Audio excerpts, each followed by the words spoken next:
Hello, and welcome to this video on Heidegger's Being in Time, the very last chapter on time and within-timeness and the vulgar concept of time. And now for a book called Being in Time, it is perhaps a little bit surprising that I think this chapter and I believe this video is also going to be shorter than expected. That is perhaps because Heidegger has dealt with time through his concept of temporality already.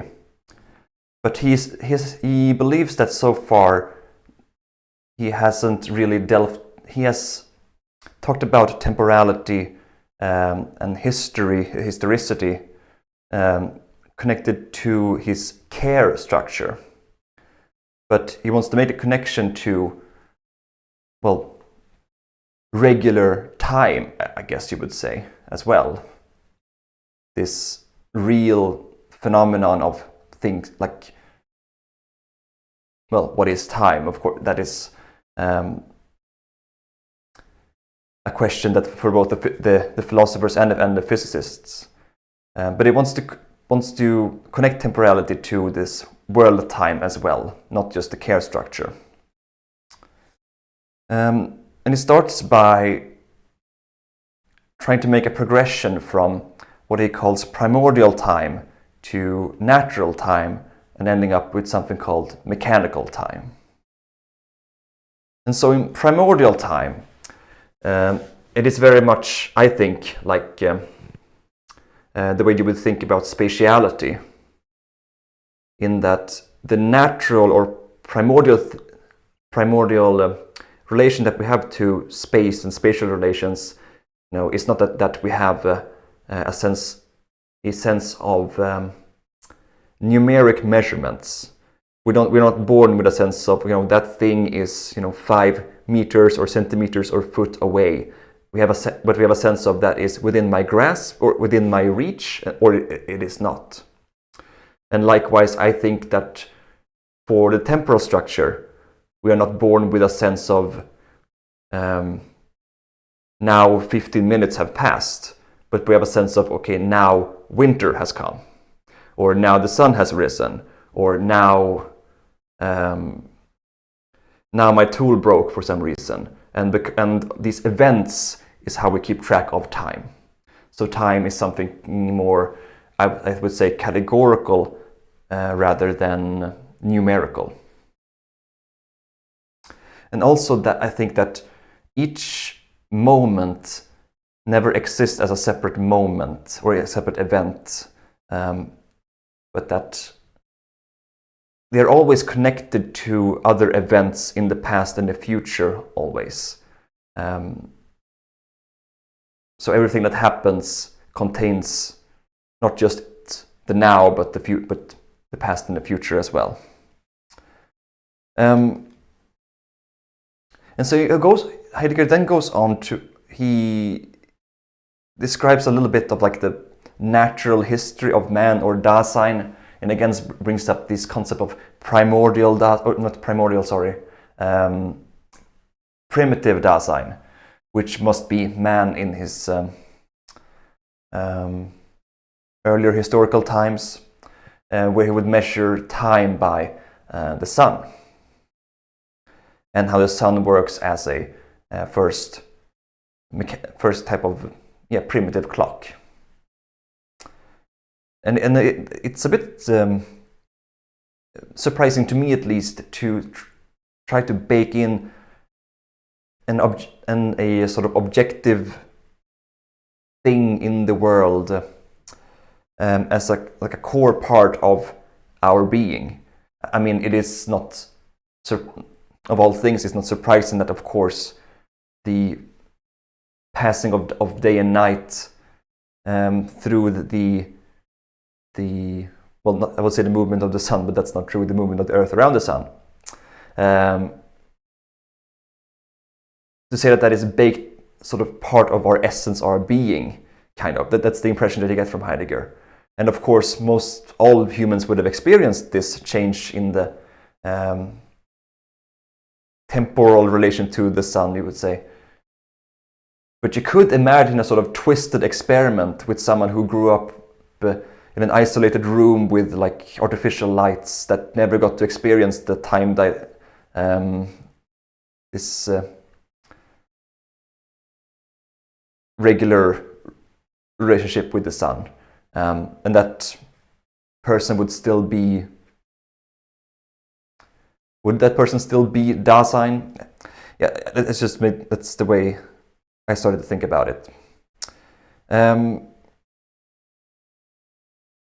then but we eventually end up with this mechanical time, which is the sort of regular scientific time, the thing that time moves forward in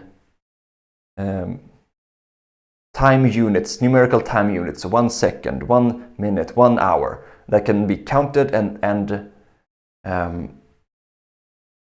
each now is sort of contained. It's an isolated now, like a dot, but there's an infinite succession of them. And this aspect of viewing time as infinite nows seems to be part of the perceptions that we get from either, you could say, from the they, or from just being inauthentic Dasein. Because, and this is why it's also called public time, because we are part of this, not the collective, the universal, and moving away from our own death again, which is why we can conceive of time as infinite, and because it's infinite,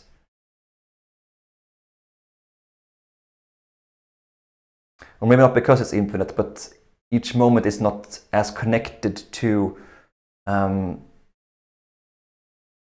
or I guess if it's infinite, it doesn't necessitate that each moment is so bound up with the present and the past that it can't stand alone for itself, because there are less consequences to it. Because if you have an infinite amount of time, in one way you don't even have to care about the past or the future. And Heidegger says that inauthentic Dasein constantly loses its time, because we are tempted by the world, we're tempted by the things around us, we don't really know, we are turning away from our own authentic situation, and so we're always engaged in things that are not really what we ourselves think that we should be doing, and so we don't have time for a lot of important things in life. We feel as inauthentic because we're constantly spending them on distractions, I guess. Meanwhile, authentic Dasein always has time for what it needs to do.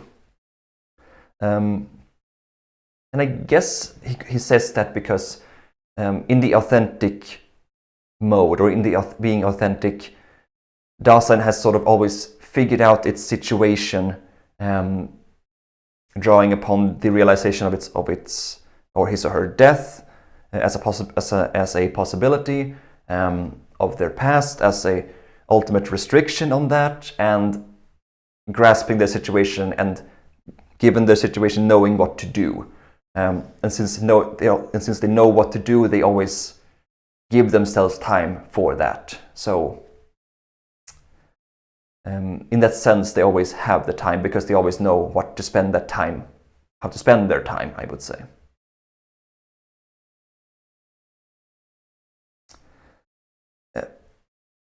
And then there is one passage where Heidegger asks whether time is something objective or subjective. And he says that this is something that is currently oscillating in the culture. On the one hand, being a highly scientific concept, a universe, this universal line that that all events are placed upon this common, unifying, one-directional movement that we're all part of, which makes it highly objective. But apparently there is also a sense of each and everyone's personal time, or your own sense of time, I guess, which of course becomes subjective because the sensing of duration is like feeling that something takes a long time or went quick. Of course, that is part of being a subject. So those two senses are part of the culture, and Heidegger wants to say that time is more objective than any real object in the world, and simultaneously more subjective than any subject, in a kind of clever, provocative statement, I guess. But he only says that because he says that time is the precondition for objective things to appear in the world. Because for them to appear, their appearance is part of, or it is something that comes into being through Dasein, the observer. And the observer, Dasein, on the other hand, the subjective being, also comes into being because of time, because it creates this structure of temporality. So because it's the precondition of the subject and the object, it is more subjective and objective than either of them. That's it. Then he goes on to make a bunch of comparisons and contrasts to Hegel and his ideas on time. Now, I didn't make the effort to completely understand Hegel and his ideas on time. I thought that would be way too much. And of course, Hegel is one of the other famous German difficult philosopher, arguably more difficult than Heidegger, I would guess, based on the few things that I've read from him and the quotes in Being and Time from Hegel.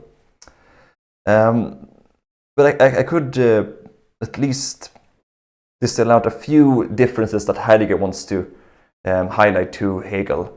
I don't myself know how much this adds to Being and Time and any type of argument that he's making, but he feels the necessity to bring them up. And so Hegel, in a nutshell, from my limited understanding, is that the world is like, he sees the world as an entity, as a whole that is continually changing and becoming more and more aware of itself. And I guess the whole world's entity being he calls spirit. And spirit aims to attain its own concept. That's what it means to be self-aware of itself, to attain its own concept of what it is. And it is continually moving on a path towards realizing that concept. And on the path of becoming towards that, the spirit falls into time.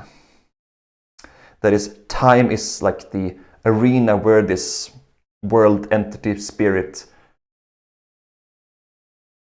evolves or discovers itself through some progression.